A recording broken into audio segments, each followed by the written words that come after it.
Hi there. Today we're going to be reading Rump, the fairly true tale of Rumpelstiltskin by Liesl Shurtliff. Chapter 3. The Greedy Miller and His Daughter. I woke as the village bell chimed for the mining day to begin. Gran was still sleeping, so I took some dry bread and a little goat cheese and walked outside. Pixies instantly flew at me, chirping and screeching. I staggered and swatted at them. Then I stepped in nothing's poop. Such is my destiny.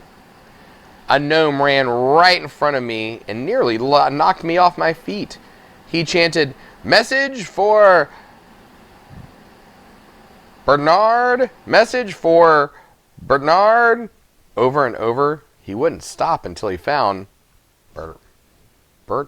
Bertrand? Message for Bertrand. Message for Bertrand. I think I'm going to start that over.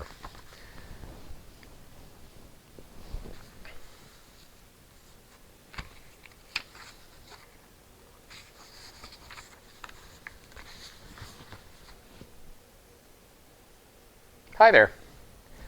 Today we'll be reading Rump, the fairly true tale of Rumpelstiltskin by Liesl Shurtliff. Chapter 3. The Greedy Miller and His Daughter. I woke as the village bell chimed for the mining day to begin. Gran was still sleeping, so I took some dry bread and a little goat cheese and walked outside. Pixies instantly flew at me, chirping and screeching. I staggered and swatted at them. Then I stepped in nothing's poop. Such is my destiny. A gnome ran right in front of me and nearly knocked me off my feet. He chanted, "Message for Bernard, message for Bertrand," over and over. He wouldn't stop until he found Bertrand. Gnomes are very useful in the kingdom, especially in the village, where most people can't read any letters. Gran made me learn some, but gnomes love to spread news and deliver messages. They have some kind of sense that makes them know when they've reached the right person, and they won't stop until they do. More gnomes were emerging from their holes in the ground, eager to gather messages and deliver them to the rightful recipients. Gnomes had little holes all over the village, in the middle of the roads, between the roots of trees, and on the edge of rocks. They looked just like rabbit holes, but supposedly gnome holes all led to a large underground cavern where they kept hoards of food. That's what we all guessed, since gnomes are quite chubby, but you never see them eating above the ground. Frederick and Bruno once tried to dig down to their hoard, but gave up after they dug 12 feet and still couldn't see a thing. The mines were a nightmare that day. My finger throbbed, and so did my head. Frederick and Bruno thought it hilarious to throw pebbles at my head every time they brought dirt to the sluices. The pixies pestered me all day. I hoped it was a sign that great amounts of gold were in the mud, but I didn't find any. When the mining day was done, everyone walked together towards the mill. Today was rations day. I walked behind Red while my stomach grumbled with each footstep, the chant of food, food, food. When we arrived at the mill, there were lots of shouting. Old Rupert was shaking his fist in the miller's face. "You're a filthy liar, you cheat! Sacks of gold! I've earned 10 times as much grain as this!" Old Rupert hollered. Rupert was a rickety old man, barely able to walk, yet he still worked with a pickaxe in the mines. "Upon the honor of my name, good Rupert," the miller said in his oily voice, "I've given what is fairly yours. It always seems less after the grinding." "Hogwash! I find lots of gold, and look!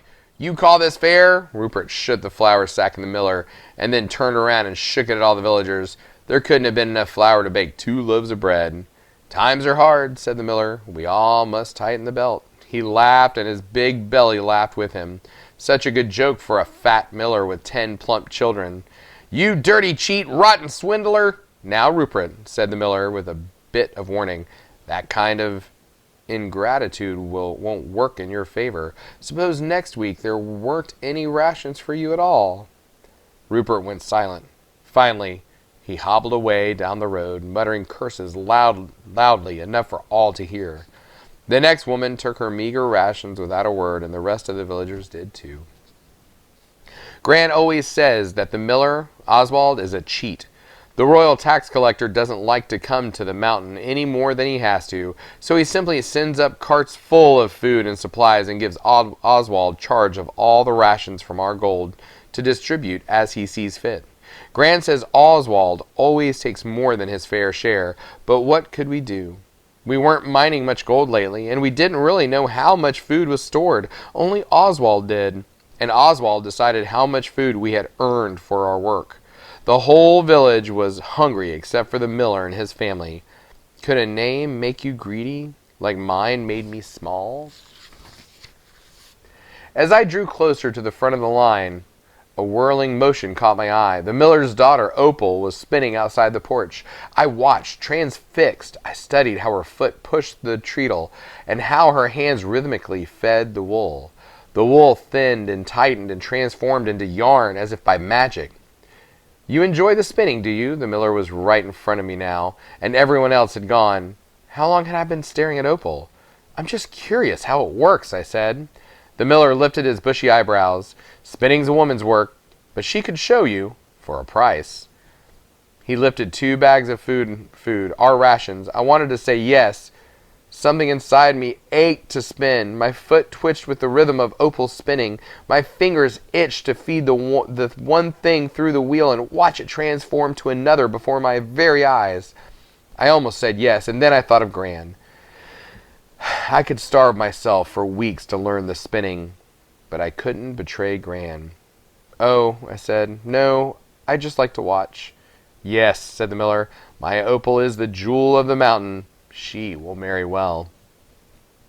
My face heated. I wasn't talking about her. Why would I look at her like that?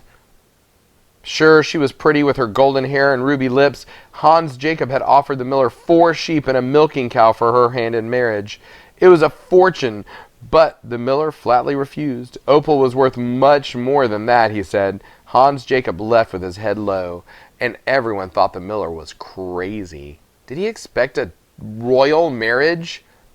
Just at that moment, Opal looked up at me. I noticed something I hadn't before.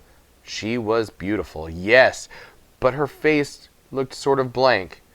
Opal stared at me, and then flicked out her tongue and wound it around her mouth like a frog catching flies. Not so beautiful. She did it again, a kind of nervous tick. I wondered if Hans Jacob had noticed these things. Maybe they would make him feel better. The miller placed my rations at my feet. Find a little extra gold and I'll have Opal show you how to spin. She is a fine spinner, but I've known some who possess a more natural talent. He looked down at me with a strange smile on his face. Was he being kind? I'd never known the miller to be kind. I took the rations home, but Gran was resting, so there was nothing to eat but a bit of cheese. I fed Milk and Nothing and the chickens, and they all bleated and brayed and clucked at me for more. A pixie flew in my face, and a gnome ran under my feet, chanting, "Message for Gertrude! Message for Gertrude!" in an urgent voice. Another baby, probably. Suddenly, the world felt crowded and noisy. I didn't want to be around anyone or anything. I just wanted to be alone. And there's only one place on the mountain where you can count on being alone. The woods. Most people avoided the woods because of the trolls and ogres. It's also home to the witch of the woods. And witches are best left alone. I heard of a witch who liked to catch children and cook them for supper. And Gran told me of a witch who stole a baby right from her parents' arms and locked her in a tower where she could never get out. What a horrible thing to steal a baby. But the biggest danger of a witch was her magic. There was no telling what terrors a witch could manage. Brew a storm right over your head or turn you into a fat pig so they could eat you for dinner. Skinny as I was, I didn't want to take any chances, so I didn't go far, just far enough to be surrounded by tall trees where no one from the village would see me. Here and there were tree stumps from the woodcutter. He was the only person who ever went deep into the woods. I sat on one of the stumps. Through the trees, I could see out over the valley where the kingdom lay. The houses looked so tiny. I could cover them with my thumb. Beyond the houses was the king's castle that took both of my hands to cover. After that, there was nothing but roads that led to villages yonder and beyond. Just as we don't name our animals, we don't name the place where we live. We simply call them what they are or where they are. The mountain, the kingdom, yonder. I think it's boring, but I guess we put so much thought and energy into naming babies, we don't have any left over. A pixie landed on my hand and I swatted it away. It squeaked and chirped and flew at me again. The pixie had blue hair and large, glassy wings. He looked so sweet and harmless that I forgot scent and stuck my finger out to him. As if he were a tame bird, he landed on me and giggled. He had such a smug and teasing look on his face, like he knew a secret about me. Maybe he knew where all the gold was buried. 2 more pixies landed on me. I brushed them off gently. They darted away, but then came back. One landed on my shoulder, another on my ear, then another and another. They danced on my head and my arms, my fingers squealing and chirping. I tried to shake them off until I lost my balance and fell off the tree stump. Then the pixies attacked. They shot at me like an explosion of many-colored sparks. One bit my arm, more bit my hands. I kicked and thrashed to get them off. Buzzards, I screamed, but they shrieked and converged on me like a flying army. Another one bit my neck. Then something showered down on top of me, and when I opened my mouth to yell, I got a mouthful of dirt. More dirt came down. It was raining dirt. The pixies shrieked louder than ever and flew away in a swarm. When I got the dirt out of my eyes, they had disappeared, and I looked up to see a girl. It was Red.